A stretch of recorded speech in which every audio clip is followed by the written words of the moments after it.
Salut à tous les fans du sport bien-être nutrition.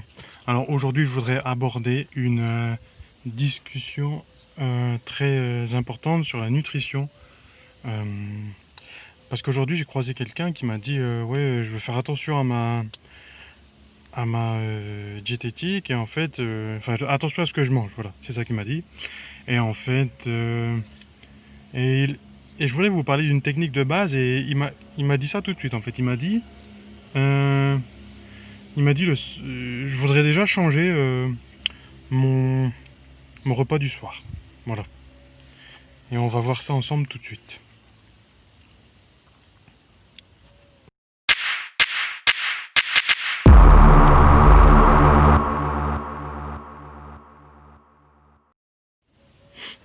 On revient. Alors tout de suite, je pense que ça, c'est une très bonne technique en fait à adopter parce que l'alimentation et le cerveau sont liés très très liés.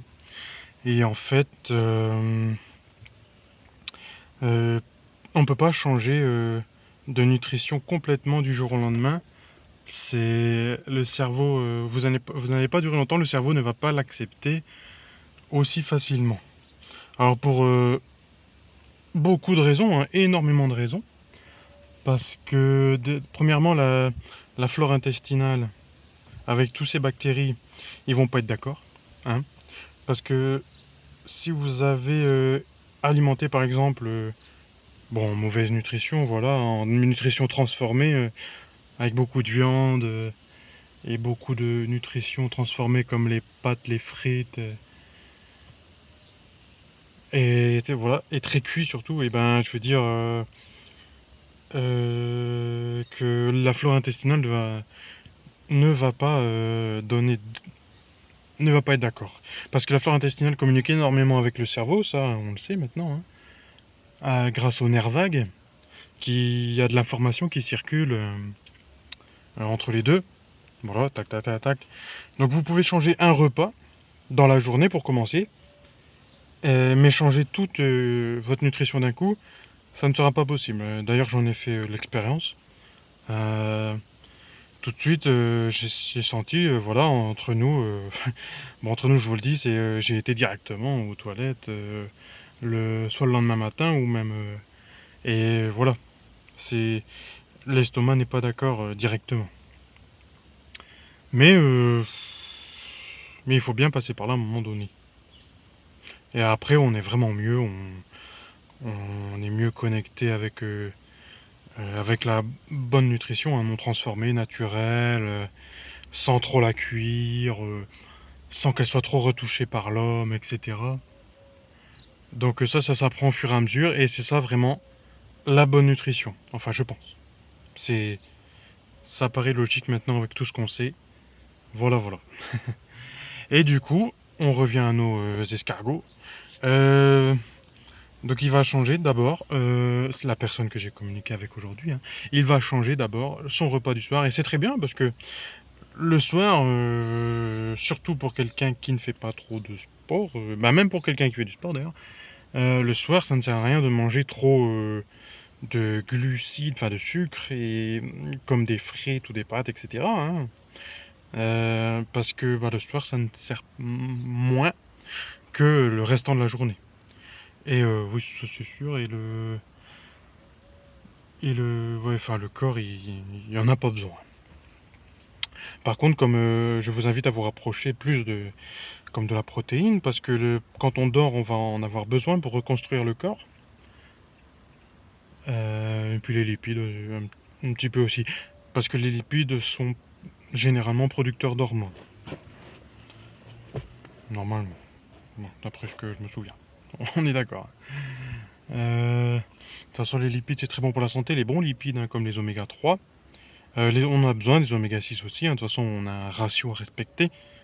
Selon ce ratio, on aura plus ou moins d'inflammation dans le corps, etc. Bon, on le sait avec le cerveau, les vaisseaux sanguins.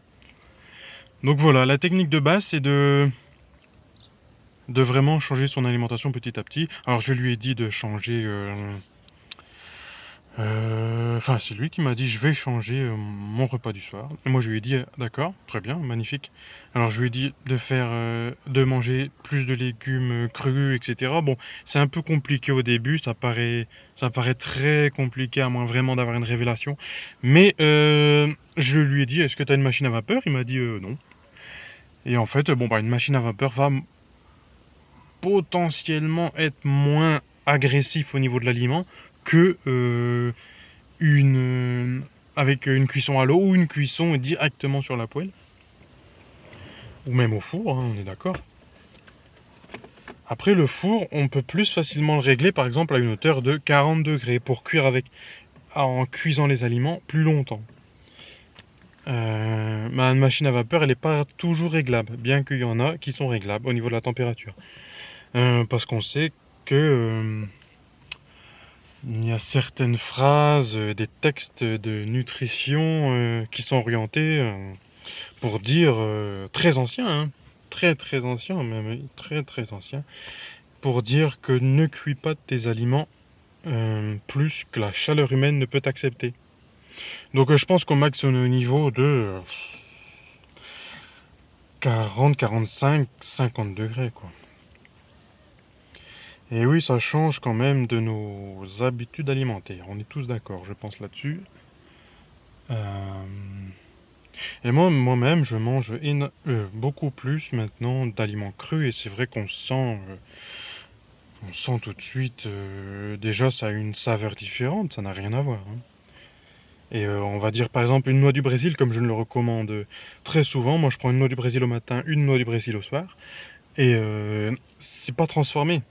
Bon, d'accord, il y a eu peut-être le transport qui a eu des effets un peu plus néfastes, mais elle est vraiment moins transformée que n'importe quel aliment qui peut être vraiment très très transformé, qui sert quasiment à plus rien pour notre organisme, à part nous apporter de la calorie.